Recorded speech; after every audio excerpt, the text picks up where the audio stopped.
From NBC News, 2-year-old U.S. citizen apparently removed from the country with no meaningful process, judge says. The child's mother was being deported and wanted to take the girl. U.S. lawyer said when the judge asked to speak to her, they were already in the air.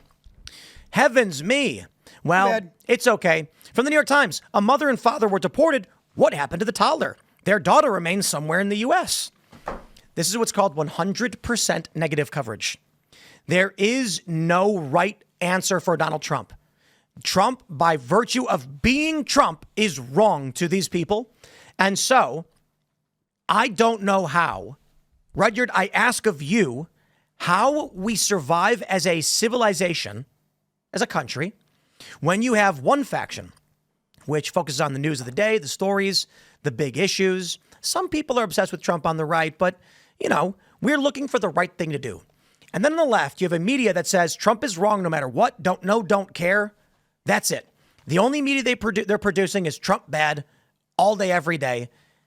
How do you exist with people who aren't looking for solutions to make the country work? They just want to hate people. Thank you for that transition. You did a good job. Where it's hard to get good transitions, man. Like if you've got a podcast, you've got different parts you got to move through. But I am known for my prediction that America is on the verge of a revolution or a civil war, and I've traced this back to multiple historic crises. And I stand by my thesis that we need to have a war where... Haha, this is one of those things where words are tricky, but there's an underlying very simple concept. The natural momentum of American society will result in a war. And that this is the ultimate culmination of the variables that are in motion. Because I've studied like 5 different historic models that predict we're going to have a revolution and civil war, and most of them go back to the 20th century. But have you factored in the demographic collapse? I was going to talk about that. There's multiple points.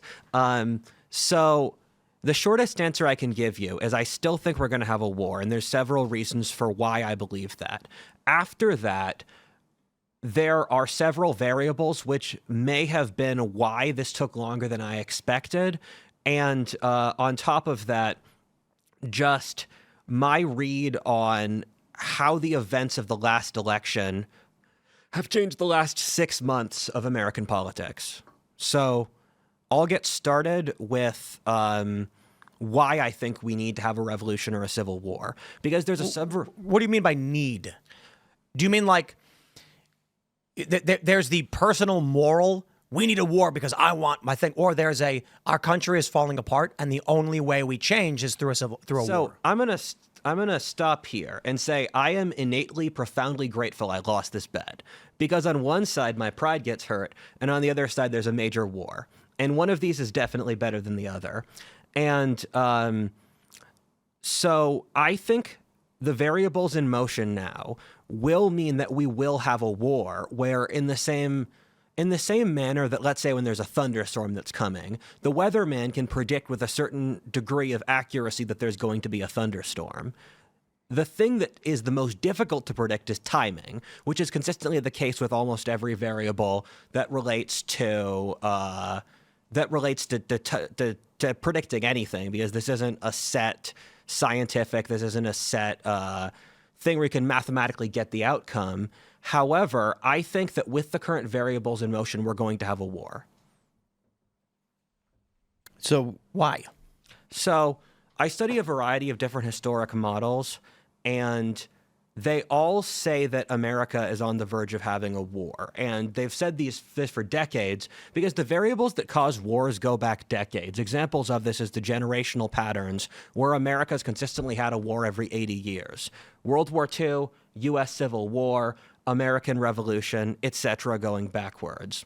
And when I look at the underlying variables in America today, what I'm seeing is that there is too high cost of living, too high inequality, too high all of the variables that cause civil wars, and there's no mechanism to reset this. And I've spoken before in a previous video how I think the left is in a strategic place where they have to have a war to maintain their coalitions. Because most wars after the Industrial Revolution stem from one side being desperate. Is it your sense that the income inequality is the big driver now, or do you think that it's ideological?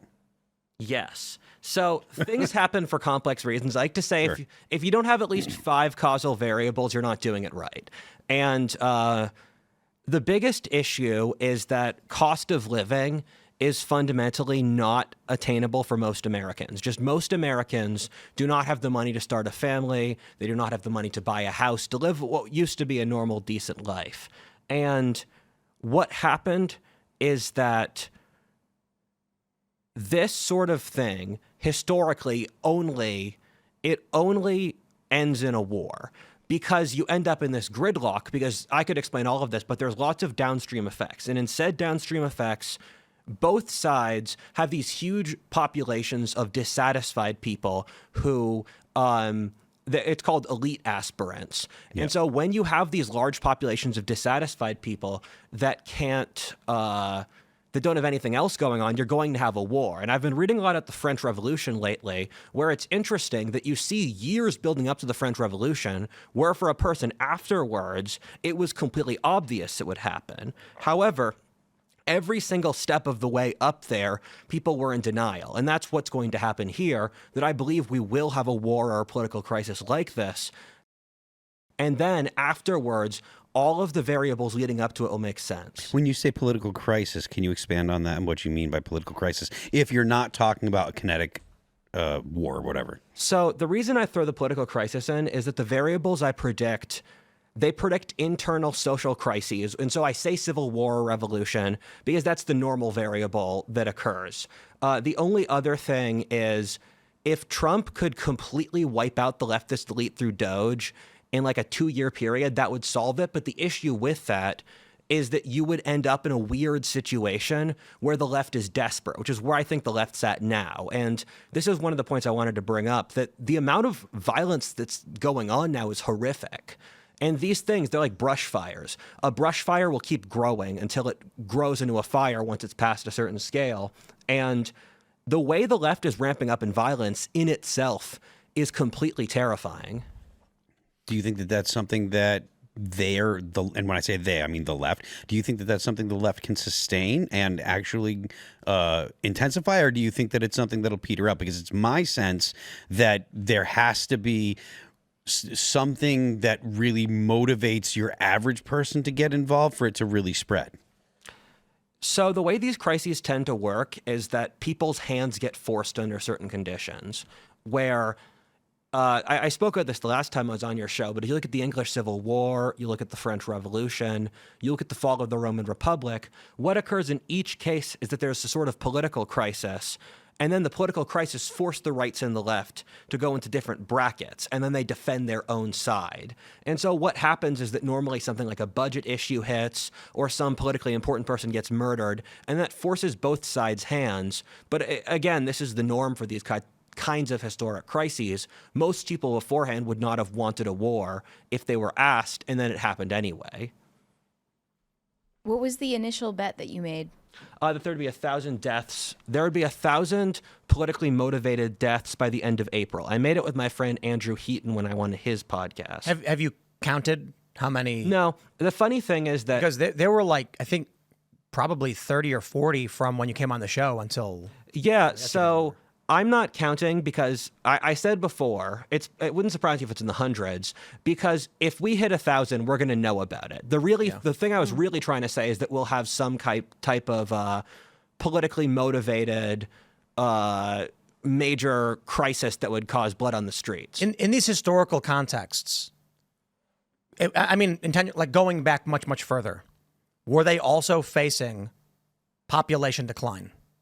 So, like significant population decline. Historic population decline. I'm glad you said that as well. Another good transition, because I wanted to get to one of the mitigating variables where population decline has happened before in history. And and especially so the kind we're talking about, which is birth rate. So Will Durant, one of the best historians ever, he said the thing that killed the Greeks and the Romans was the declining birth rate. That was the number one variable he picked. Because when societies get wealthy, they stop having children. And that's been a consistent pattern for all of history. And city people historically have never been able to have children, where back in the ancient and medieval worlds, the cities were completely dependent on the countrysides just to sustain their numbers. Interesting. Right now, I believe Gen Alpha is supposed to be ending this year, and there's an estimated 40 to 48 million projected for Gen Alpha. Millennials are about 72 million. Gen Z is about 69 million. And we're facing what they're calling the demographic cliff, where because of the fertility drop-off after the Great Recession in 2007 and 8, we have no 18-year-olds to go to universities. We have no 18-year-olds, 16-year-olds even, to start taking low-skill entry-level jobs that help sustain small business and grow. There's a few examples we have here in Charlestown, West Virginia, where businesses are going under because they can't find anybody to do rudimentary work. So applying that to this political conflict we have, and I feel like either it happens in the next couple of years, fourth turning style, Strauss-out generational theory, or what is it? A bunch of late 30s Gen Z fighting with a bunch of other late 30s Gen Z, and there's no kids for whoever wins? The thing I wanted to bring up is I've been looking at an interesting theory by Nietzsche, where Nietzsche was writing in the late 19th century. And the video I've got a couple videos in production. The one I'm currently writing is The Rise and Fall of the Blue Pill. And I use the blue pill as a moment of history in which, over the course of the 20th century, we saw the rise of just really silly worldviews that have no relation to reality. And the blue pill is a worldview built off platitudes and nice sounding things rather than the truth. And so Nietzsche predicted the society of the early 21st century would be so weak it would be incapable of living, it would be incapable of sustaining itself, and it would hate those who had the will to keep living the most of anyone. And when I look at our era, we are terrified of we're terrified of change more so than previous historic societies. So I think it goes to reason somewhat that we would delay a historic event like this because of that. However, I still think that historic events like this have to happen because you look over the course of history, and whenever you see a major sociological or demographic shift, it's accompanied by war. And too many players in this current game have to have a war. And when I say social issue, what I could possibly be saying besides a war inside America would be, let's say, China attacking Taiwan and we fight them, or some major international war or something like that. There has to be a destabilizer to the current order because this order can't survive much longer. Thanks for checking out this clip from Timcast IRL. Make sure to watch the show live Monday through Friday at 8 p.m. Subscribe to this channel, and we will see you all there.